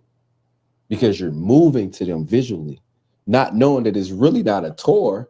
It's just an open mic, but you called it a tour. It's an illusion. Right. And it's them being visual. I tell artists that all the time, like that's like one of the cheat codes. That's one of the blueprints. Like get out here and travel. Stop. The world is so much bigger than Illinois and St. Louis. It is. And I'm glad you brought it up. So earlier you said, okay, well, you didn't know about this. You didn't know about the deposit. You didn't know about how this. So now, do you have an agent or someone working for you, or are you still doing things by yourself? I'm still doing things by myself, but I do have mentors. Like I can call Michael B. Witt. I can call Sonny Metcalf. You know, I can call, sir. I can hit up. Like I'm cool with Brian H from Day 26. Okay, I'm cool with him.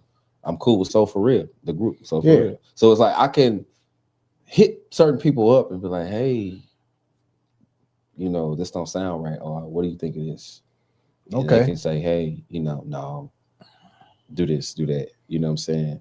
So it's like I have people who can be like, no, I feel like, and I'm a very open person.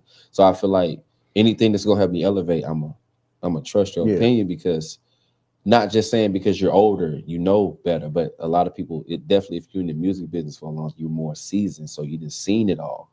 Who am I to come in and that haven't seen it all to take, oh, that ain't high. No. Okay, cool.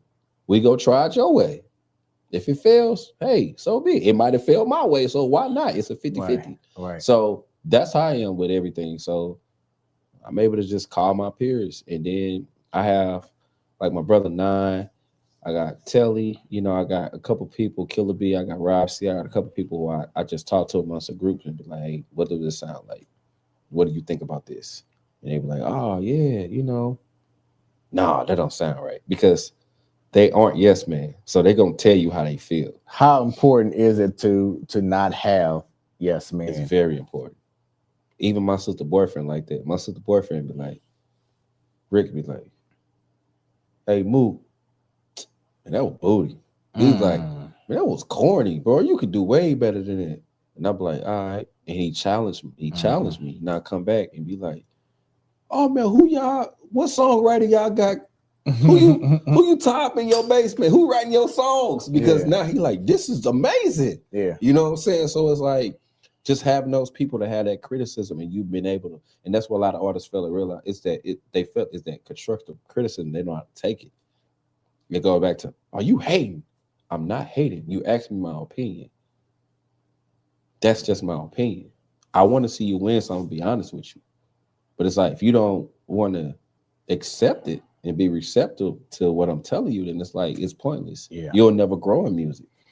So you brought up earlier about your first time playing in a band. I always say that era from late 90s to 2010s was like, probably to me, like the best era I can think of with music in regards to just hip hop, R&B, even like the spoken word scene, or like the era with Legacy Books and Cafe. Yeah, it was just so many things, but just amazing coming out. So talk about this photo right here. Oh, the Lion's Den. Yes, man. You want to know what's crazy? I used to do stuff with Hang 10 Production. Okay. If you know who Hang 10, that was London Davis and Delilah. And that's why I first made Songbird Ivy. I love Songbird. Yeah. That's my sis. I forgot. It was one of them, I think, that told me about the Lion's Den. And they was like, yeah, it's a band. And that was the first time I ever sang with a band. They was like, yeah, it's a band. And they was like, yeah, you just you tell them what song you want to do, and then next week you come back and y'all do the song. It was like no rehearsals. It's just that, hey, I just trust you that you know the song. But yeah, that was a long time ago at the Lions Den, man. And like seeing this picture, it also reminds me, if you can recall, the Red Sea. Do you recall the Red Sea? It was at the Del Mar Loop. I don't recall. Okay, so yeah, so I'm showing my age now, but it was a spot in the Del Mar Loop. So you know where Noosh is, right there on the corner. Yeah. So like a few doors down. Back, it was like early 2000s. Okay. But this is a spot where, if you knew how to play an instrument, it was like a freestyle event. So like I come there, I would come through, and I'm a drummer. So the previous drummer leaves or whatever, I can step up and play, and we just freestyling. We got that now. Local Legends. They do that. Okay. In East St. Louis, Fifth, Missouri. Yeah. But yeah, like you a bass player, you know, you can do your thing. One person hop off, they done. Another person can just hop on and just play whatever. We just gonna freestyle. It was rarely any singers or whatever. It was just a vibe. Okay. And it's at the Red Sea, early 2000s. It was just an amazing venue. It was downstairs. It was across the street from Blueberry Hill. Okay. Yeah, I know exactly what you're talking about. Yeah. So, but like I said, it was just a whole vibe. For those who know I'm talking about, leave comments. If y'all know what I mean, back me up. But yeah, it was a whole vibe. Once again, this is when I was part of the band. Shout out to the Immortal Soul era. That's who I was with for like 20 years or so. But yeah, it was just a vibe. You just go there and just play jam session. That's what it was. Jam session. It was just a full out jam session. And those are moments that I miss, you know what I'm saying, especially here in St. Louis, where we just come together and I don't have to know your name or whatever. Let's just vibe. Yeah. You know, and like that's missing. But just going back to this photo and just seeing this, because I saw some other photos that was a part of this album of photos, and I'm like, man, I remember her. I remember this person. I think Church was like MCing or saying spoken word.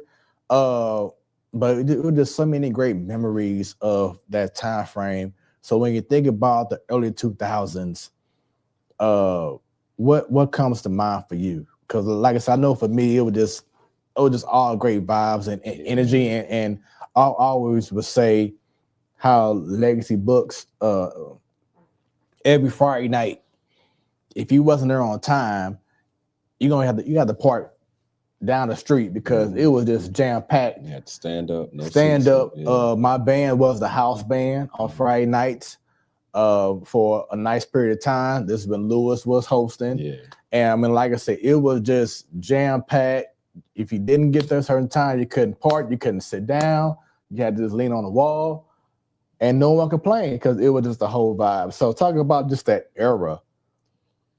That was the era of like love, bro. That was the era of love, man. I feel like, yeah, because that was the grab in the era.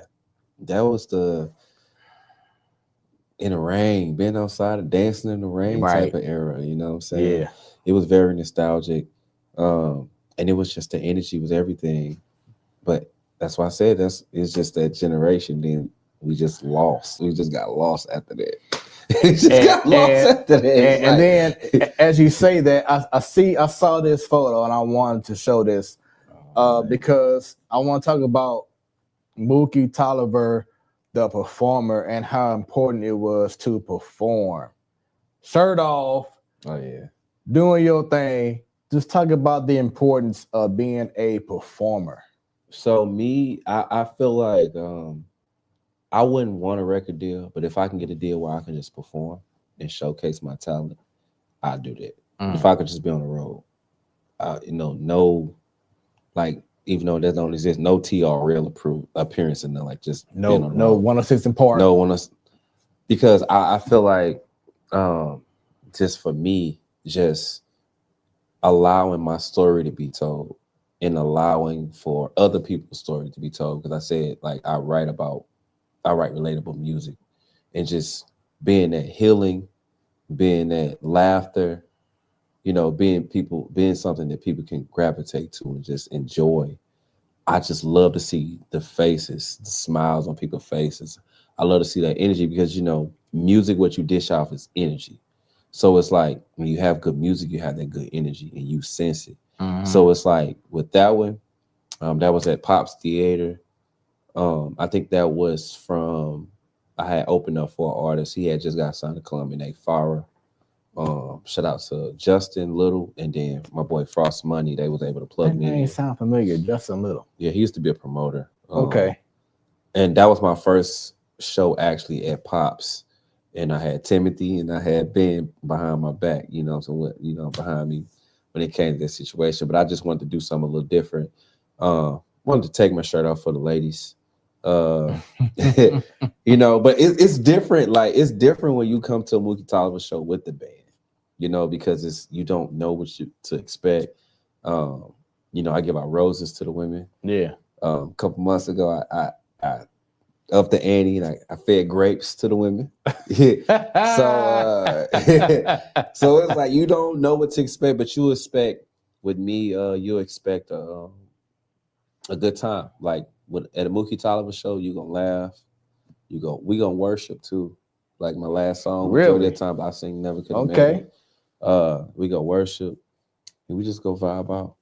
Yeah, you said the grape. So I was saying this, I'm like, well, you got Usher out here on tour doing this, doing that, and as you see, you out here feeding grapes to the ladies. I was like, okay, so Usher got some competition. So talk about just your experience, you feeding the grapes and the response you get from the ladies. How important is that, and how much does it mean just to be able to interact and get the ladies to appreciate what you're doing on stage? So to be honest, I didn't know how they was gonna react because a lot of women so used to me giving out roses. So when I do see women, I better get a rose today. And I'm like, well, you better bring your butt up to the front when I, when I hand out them roses. Don't try to be cool in the back. And then I was like, something just to compliment it. I'm like, let me do something different where it's like, I'm gonna make it spicy. I'm gonna make it to the point where people eat it up on the internet slightly. I'm like, let me do some grapes. You know what I'm saying? Let me make it more intimate, because R&B is intimate. You know what I'm saying? So I'm like, let me be more intimate with my crowd. And I'm just sitting back there. I'm like, I got these big grapes from Snooks. I'm sitting there. I'd have paid like $10 for. I'm sitting there. I'm telling them, I don't know if they gonna like this. I don't know if I can pull this off. Yeah. And I went out there and I was like, yeah, some grapes. They was like, ooh. I was like, whoa, okay. And then the way they was indulging those grapes, I was like, okay. So whoa. Yeah, there was recently a video that was on social media of Mario at a concert, and a lady who was married, had a ring on, grabbed his junk while he was on stage. So talk about, as an artist, how we've seen stuff like that, but also you've seen these artists, these fans just running on stage for no reason, acting a fool, just want to cause a whole issue. Talk about, from your standpoint, artist safety nowadays on stage, because it's like people be having agendas to on purpose want to get on social media, as you talked about earlier, the effect of social media, and try to go viral of doing something stupid. I feel that is very important, like, because you don't know what people going through,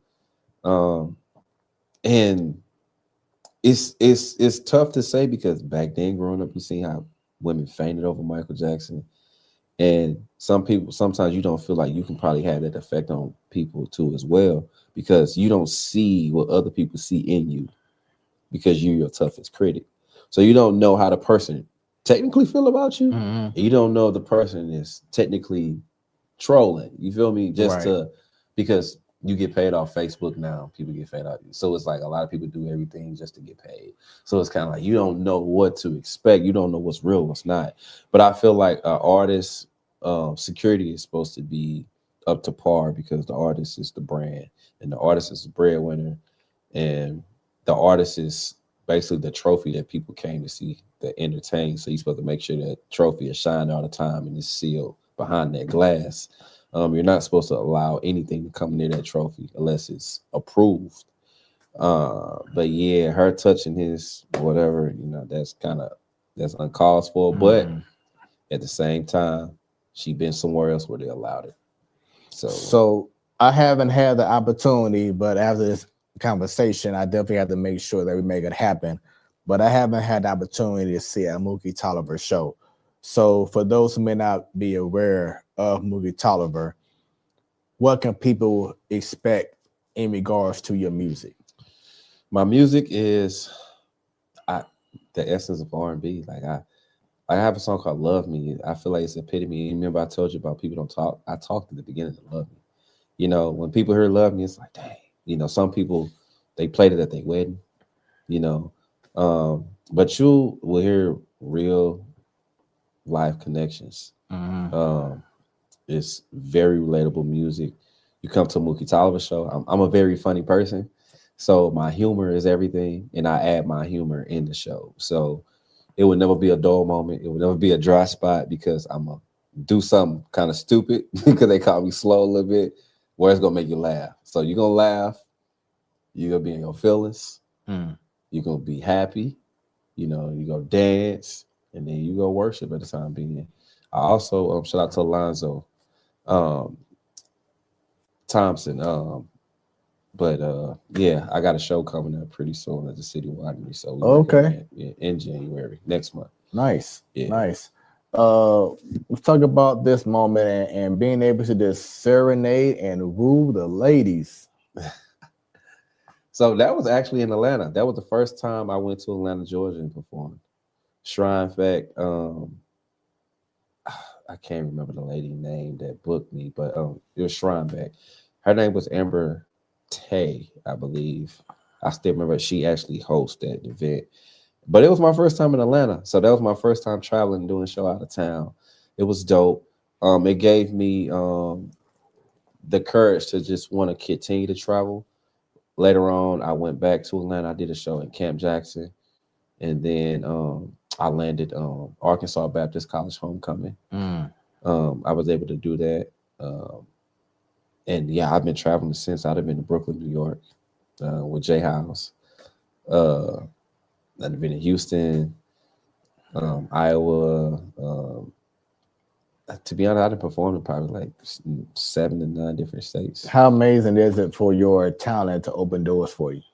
It's very amazing because my level of music, and just because another person do R&B, but it's something about me that they gravitate to, you know, whether it's my stage presence, which a lot of people say I have a lot of stage presence.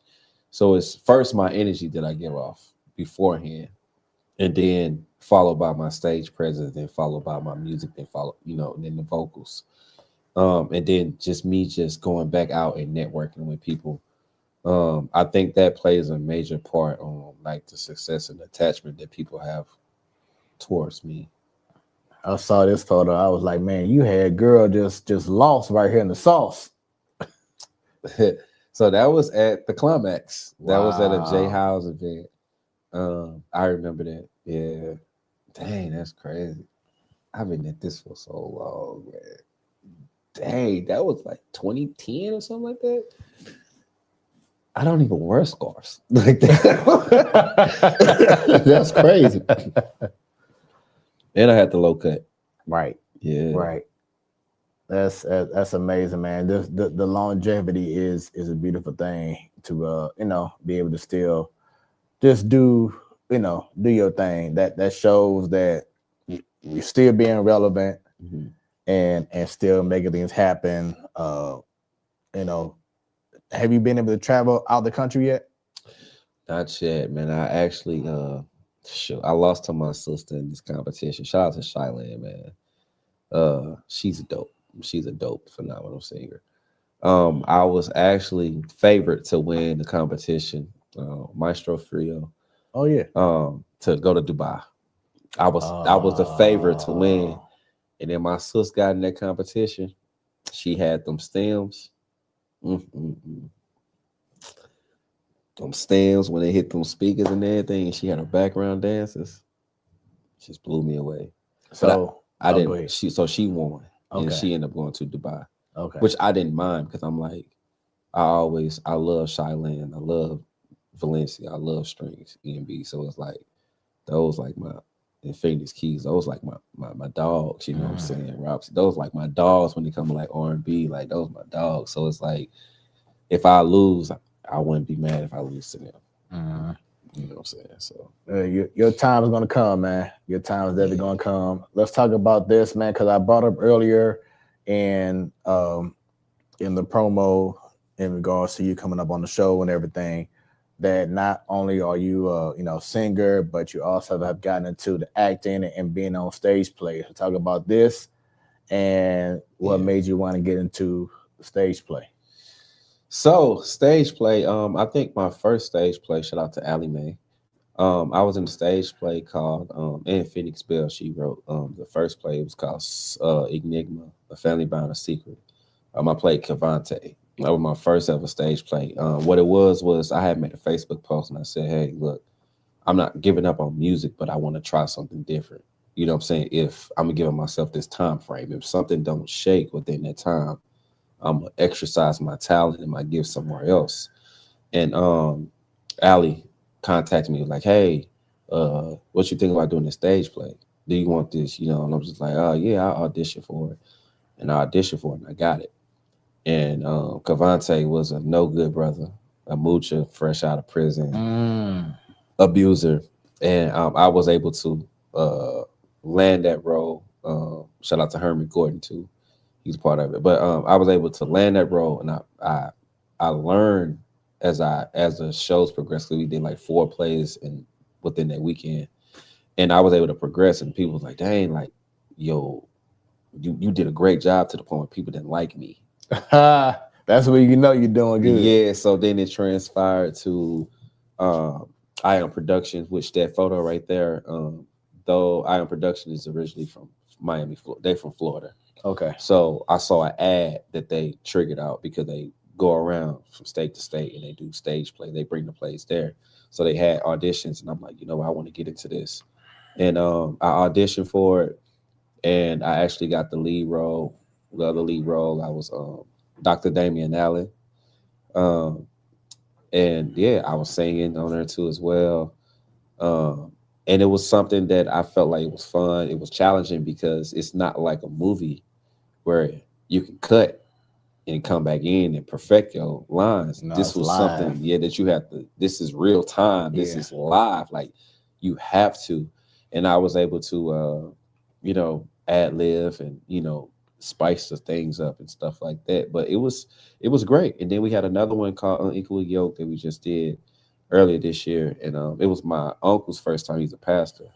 And it was his first time seeing me in the stage play. He was like, you know what, I think this is your calling. Yeah. So going back to the singing, when and where was your first time that you ever sung out in public? 3rd grade. In school, watching Space Jam. I believe Space Jam. I believe I could fly at the end of the credits.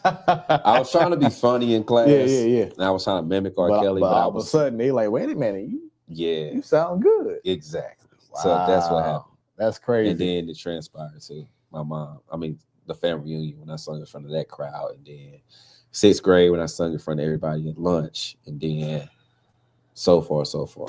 So you said earlier that in regards to seeing you perform, that you're gonna get the whole 9, you're gonna get the R&B, the whole 9, but you also mentioned worship. Yeah. So how often do you sing gospel songs in your set, or do you go to churches and sing as well? So if I'm doing something very intimate, like if it's my own show, like just strictly Mookie, yeah, I'm gonna come with the worship. But if I have a bill where I have openers and stuff like that, it's kind of, I pretty much just kind of leave it where it is. But when I did like the Dark Room, the City Winery, and all the other type of intimate spots with just Mookie Toliver, you're gonna worship at the end. That's what's up. That's what's up, man. It's good to be able to go back to your roots and the reason why you do what you do. Because most people not saying that they won't do it, but I went to a Fantasia concert and she ended her set, I believe, doing gospel. So that was dope. Yeah. You know what I'm saying? It's like going back to your roots. Yeah, never could have made it. That's one of my songs. Yeah, so I like that. I like that a whole lot, man. So once again, this is Smoooth Conversations, where the conversations are always smooth. Your boy Smoooth with 3 O's, got Mookie Toliver. Just been having a great conversation. Just talking about his upbringing, talking about his love for music. Recently just talked about in regards to doing acting and stage play. You brought up something earlier that I did want to touch on, and I did my research, and I was like, man, that's something that no child should experience. But that was the loss of your mom, man. Yeah. So talk about this photo and the memories that you have. it's crazy because I don't have that many memories. I was 9. Yeah. My mom's an identical twin. Mm. Twins run through my family. I think we have like 8 sets of twins in our family. But the memories that I do have, baseball games. My mom loved baseball. My mom never said second; she said socket. Go to soccer, and I'm like, it's second. Yeah. Favorite show was Supermarket Sweep. Uh, yeah, I remember like certain things. Just we didn't have a car, so just riding the bus a lot. Um, yeah, but my mom didn't too much have it, but she made a way. So, and I don't have that many pictures on my mom, so it's like whatever picture I have and like whatever phone I have, I'll make sure to make that my screensaver wallpaper. Mm-hmm. As always, 'cause I feel like she's with me at all times. So because you were at a young age, just going through certain periods in your life, because you were at such a young age, not saying it doesn't hurt, but because you were so young, now going through Mother's Day, like are there times now that you may just sit back and be like, man, I just wish I had those moments as I was older to really, see her for how she is as you're older now? Yeah, I mean, I think the time where it really hurt was graduation. Seeing everybody hugging their mom, and I'm just looking around, so it's like, dang, like it hurt. I can't, and it's and it affected me opposed to my love life because a mom give you unconditional love. Right. So it's like I never knew what unconditional love was. So it was like I couldn't give something I don't know. So it was like very challenging when it came to like relationship wise and learning how to love someone when I don't know what it's like.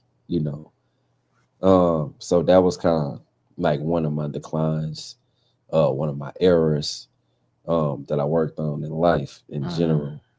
But yeah, just losing my mom is just it's man. And I used to tell people like count your blessings. Like, I mean, you got 2 parents here. Like, it's okay to be mad at your mom. Like, don't say you wish she weren't here. Like, I wish mine was here. Like, literally. You know what I'm saying? It's you only, and it's like that's why at that point in time when I was mad at my dad, I rekindled, but I was just like, you know what? At least I got a parent I can't be upset with. You know what I'm saying? Because at least I got one parent here I can be upset with physically. Because I'm like, you still need that love at the end of the day. It's like you're never too tough for love. Is there someone that you could think of off the top of your head that couldn't, of course, replace your mom, but was someone that you could depend on like a mother figure? My sister. She's a real champion. Shout out to my sister. So she took me in. We're 11 years apart, so she was 19. And that was very big of her, you know what I'm saying? And I know that was challenging. I know she's probably scared, but my sister is like the ultimate, like to me, I look at my sister as like the super woman, It's like my sister's strong. My sister's smart and she's very driven and goal oriented. And I had options where I could have went to California with my aunt, or I could have just went with my granny. But I was like, I want the closest thing to my mom, which is my sister. And my sister was able to help guide me to her best of abilities on, how I should be and how a man should be and how I should live my life. And when I do meet people think I was raised from a 2-parent household when I really wasn't. You know what I'm saying? Because I'm well mannered now, but I was still bad because I had all that emotion and anger. Bit like I used to piss my sister off. I ain't gonna lie, I wasn't listening. Being a brother, yeah. But as I got older, and I think I forgot who said, somebody was like, "Your mama would not like that. Your mama would tear you up," and it just I heard that so much, but it was like, but that time it clicked, it registered, and I did a whole 360. Just out of nowhere. And when people, your family, especially your family, when they start, cause I know you brought up the story earlier when you start singing, you know, in front of them or whatever, or they heard you start singing, but talk about their reaction that people had from your family about how talented you actually were or are in regards to singing and them taking you serious as like, you know what, this is your career. Yeah. Talk about that. So at the family reunion, I seen that it affected everybody because a lot of people was crying. And they told me how good of a job I did. Then, you know, as I got older, I still did music. And then, you know how when you was a kid, you could hang out with your older cousins and stuff because they was grown. But then as you got older, now I'm of that age limit now. It's kind of like, okay, now we can kind of send my hey. Oh, you got music, your music involved. Now it's kind of like my older cousins, like, okay, well, we'll support. Where you at tonight? So then it's like making it believe it. It's kind of like Melissa. That's like my A1 cousin. It's like anytime I have something, Melissa's gonna always be there, singing my songs, everything. You know what I'm saying? So it's kind of like, dang, like, you know, like my family like really rock with me. Like I think it was a famous singer. They posted him in the Shade Room. They was like, name 3 or 5 of his songs, and his sister could name it. And I was like, dang, I'm like, I wonder if my people. And I asked him one thing. I'm like, can you name 3 of my songs, 3 to 5? My niece and nephew was like, oh yeah, da da da da da da. And my sister was like, yeah, we can name. And I'm like, whoa, okay, so y'all can name my songs. So that's a lot. Right. So I'm like, okay, cool. And then I mean, and I see it because it shows at shows. I'm at shows, my family there. You know what I'm saying? They there front and center singing my songs. Yeah, you my cousin, but I'm still gonna get rose. You know what I'm saying? So it's like they getting roses, they singing my songs, and they just enjoying their time, and they just being very supportive. I wanted to show this photo because it's someone that you know who was a part of, from what I'm seeing here, background singers, but someone that I knew from high school that when I saw this, I was like, oh wow, it is really a small world. But you see this photo right here, and the singer on the right. And he passed away, I believe, last year or 2 years ago. Tremaine. Yeah, Trey, man. And I was just so stunned. I used to call him the twin of who was that, Tank? Yeah. I'm like, man, he looked and sounded just like him. Yeah. And his sister, Tamia, she was, I believe, in either the same grade or a year under me in high school, because I went to Bashan High School. And me and him connected when I saw him singing, and I'm like, oh my God, this dude has an amazing voice. So I brought him I said, hey, on social media, said, hey, I DJ for Word Up. We're gonna be out here in this particular area. I just want you to come out and just, you know, be part of the open mic or whatever. He came through. They're like, the only time that me and him connected outside of, you know, high school, that's the only time we connected at that time, was when he came out to Word Up, and he came through and held it down. But I'm like, man, I really wanted to like put him out there more. Like, dude, you amazing. You know what I'm saying? Like, dude, you are seriously a talented singer. And then to find out that, you know, once again, a couple of years ago now, that, or a year and a half ago, something like that, that he passed away, I was like, wow. Yeah, I saw it. I'm like, what? Hold on. Yeah. What? No. I'm like, no. Yeah. Because I met him through Allie. We had did an event together, and then that's why I met him. And then I was like, you know what? I just reached out to, like, shout out to Liz Z, shout out to CC, shout out to LaDeja. But yeah, like, man, he was amazing. He was an amazing asset to the singers as well. And that was the first time I actually put the whole full band together. Wow. I had headline Pops, and I had like a month and a half, and I just put all of them together. I already had, like I said, I was already with Tim, but I just was able to find singers and more band members and stuff like that. And then Trey was like, yeah, I'll do it. And I'm like, all right, cool. And then it was just like, when one thing about me, I share my spotlight with people. So like this show right here, like I had the video out, I let everybody get a solo on my song. And I was so excited when it was Trey part. Cause I'm like, yo, he finna shock the world. Like, he finna shock, out of y'all. You know what I'm saying? I was just like happy. And then I just let him go. Because he went longer than what he's supposed to went, but I was just like, let him use you. You know what I'm saying? And you heard me, let him use you. Yeah. I was like, let him use you. Like, just go off. But yeah, man. Dang, I still messed up about it. Yeah, man. Definitely. I was like, what? Are you serious? But yeah, man, when he came out that one night to a Word Up and held it down, I felt like he was holding back. No, he still did his thing, but he was holding back. He always hold back. Yeah. That's the thing. Yeah, I felt like, I'm like, hey, come on, man. Like, you can do some more stuff like, whatever. But, rest in peace to him, man. It's sad that you got to say rest in peace, but, amazing talent. So as we close down on another great conversation, man, what is next, man, for this man right there? Man, so what's next? We recently just had the viewing for the film called Genius Bond. It was directed by Vic Mont, and it was filmed by Vic Mont, and it was directed by Mika Payne. I had a role in there. I played Derek. It'll be available on streaming platforms within a couple months, like Tubi, Amazon Prime.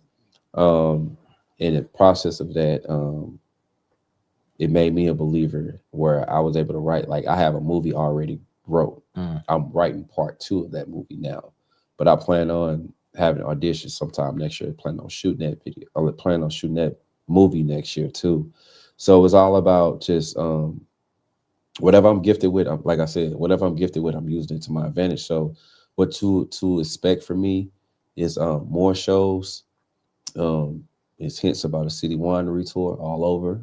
You know what I'm saying? Waiting on that to fall through. So it's just more music, more content now, more stage plays, more movies, more Mookie, more Mookie, me. Yeah, more me. Yeah, man. Well, it's definitely been an honor to be able to talk to you, have you come on through to the TSC, the Saunders experience, and be on Smoooth Conversations. Appreciate you. Any special shout out that you want to go ahead and give? The cameras are yours. Man, some special shout outs. Shout out to my family. Shout out to my team. You got also Keisha, you got Telly, you got Nine, you got my boy Killer B, Rob. Shout out to Frost Money. My backbone. You got Timothy, Ashton, Stewie, even JD, even Ralph. Then you got the singers. You got LaDasia. You got Leah Z. Well, not LaDasia. La Marie. That's her artist name. You got La Marie. You have LaDasia. Oh, damn. That's the same person. La Marie. You have Leah Z. Then I just got 3 new acquaintances. So now you got Kendria. You have Tika. And you have Juju.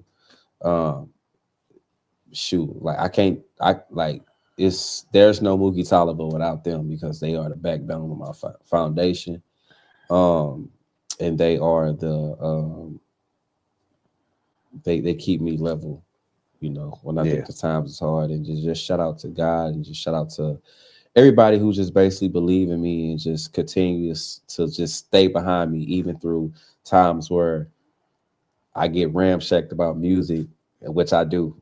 And people are like, where the music at? And I'm like, hey, I'm doing this right now. But it's coming soon.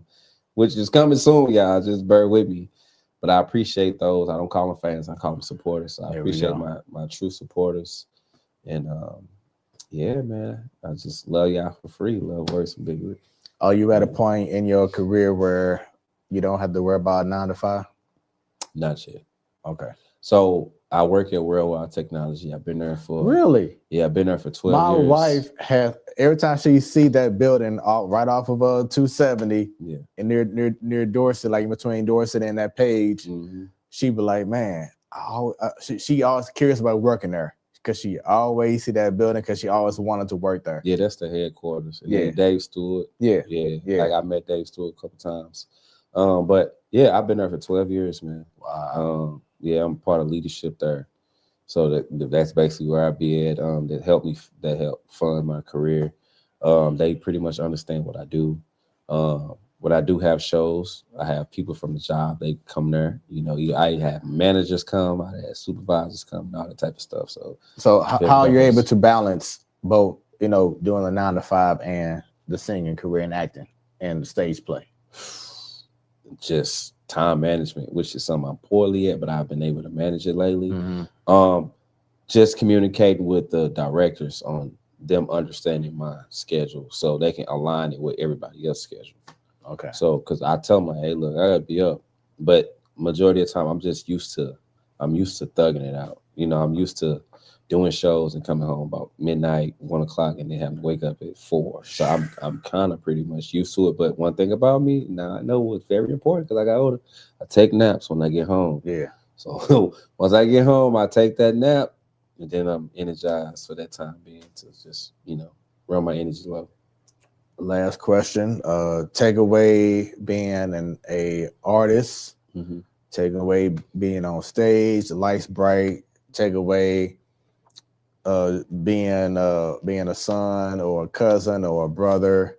Take away all those things, man. And who is Mookie Toliver? Mookie Toliver is a lover and a loner. A social introvert. That's all I can say. I'm an introvert. I love to be. After I lost my mom, I became a loner, and I became an introvert. But I have to be social because of my job. I'm in leadership, and because of my brand and music and everything. So it's like I'm a social introvert. I'm gonna talk to you for a minute, and after that, it's kind of like, you know. But yeah, that's what I am, and I'm just strictly a lover who try my best to look out for everybody. You know? Yeah. Well, once again, brother, thank you very much for being on Smoooth Conversations. Appreciate you. Know, the plan was to get him on in 2026, but I had an opening, and he was willing to come on for tonight's show. So once again, thank you very much. Everyone else, it is your boy Smoooth with 3 O's. Make sure that y'all subscribe on Smoooth Conversations. Make sure y'all like, y'all share, and show love, man. This show will be archived as soon as I am done with this stream. So it'll be all across the world forever and ever and ever. So Mookie and so many other folks can share and enjoy this conversation years down the line. Make sure y'all go ahead and scan the QR code right now and connect with any and all things under the Smoooth Productions umbrella. Yeah, Smooth Moments. Need some photography, videography, some drone services done. I got you. Also, as you saw my hoodie, I do also do customized apparel. So y'all need hoodies, some shirts, some socks, some caps, whatever it is done. Smoooth Creations can make that happen. I don't have the logo yet, but it will be coming soon. Then you have outside of that, you have the Platform Sports Talk Show Network. Goes down every Wednesday, 7 p.m. Central Standard Time. You have Ladies Night every first Wednesday of the month. You have the Man Cave every last Wednesday. In between that, you have the main show where I'll be hosting. And then, of course, shouts out to KBDR Beat District Radio. Go to the website. Just put in beatdistrictradio.com. And also download the app on Google Play and on the App Store. Make sure, once again, go to Smoooth Conversations on YouTube. Smoooth with 3 O's. Like, subscribe, click on that bell, and stay connected for Smoooth Conversations. The last Smoooth Conversations show, the last live show, will be in 2 weeks. So stay tuned for the promo. It's going to be another amazing show to end off the year. If I'm not live, you can still listen to the best of Smoooth Conversations every Thursday on Beat District Radio. Make sure y'all go ahead and if y'all want to place an ad or you want to sponsor one of the amazing shows on KBDR Beat District Radio, just shoot us an email, info@beatdistrictradio.com, and we'll make sure that we connect back with you and make things happen. Once again, this is Smooth Conversations, where the conversations are always smooth. Appreciate Mookie Toliver. And live here in the TSC. Hope y'all have a great rest of your day and week and enjoy the holiday season. Spread the word about Smooth Conversations.